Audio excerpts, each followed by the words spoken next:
This Regal Grand Sport four-door sedan is another incarnation of GM's Be Everything GM10 platform.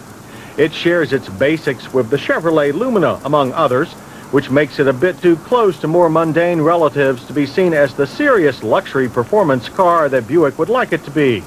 But don't blame them. The GM10 Regal design was finalized before the current Buick brass came to power, and their efforts have been directed at bringing it into line with pure Buick products like the Park Avenue.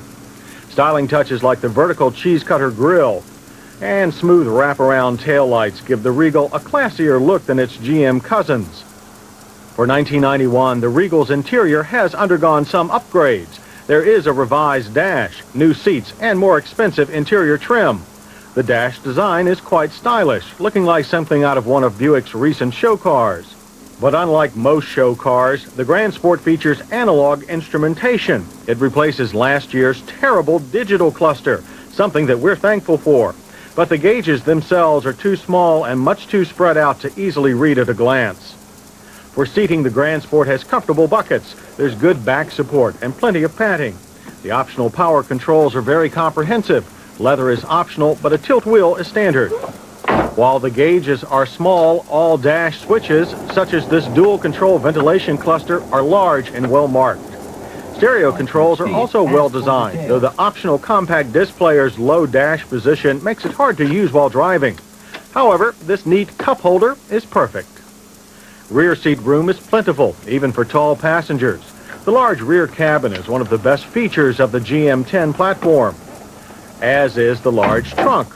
There's plenty of the luggage space that Buick sedans are famous for, though liftover is not at bumper height. Power for all Regals now comes from V6 engines. Base cars get the 3.1-liter unit, but the Grand Sport features the excellent 3800 series power plant.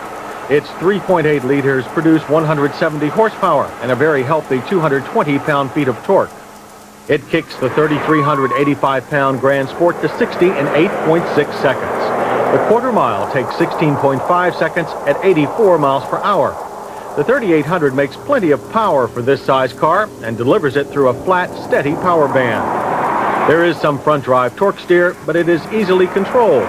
It's no wonder that this is one of our favorite V6 engines. The smooth power delivery also lessens the effects of the Grand Sport's heavy front plow, pulling the firmly sprung sedan through our slalom in a smooth, controlled manner.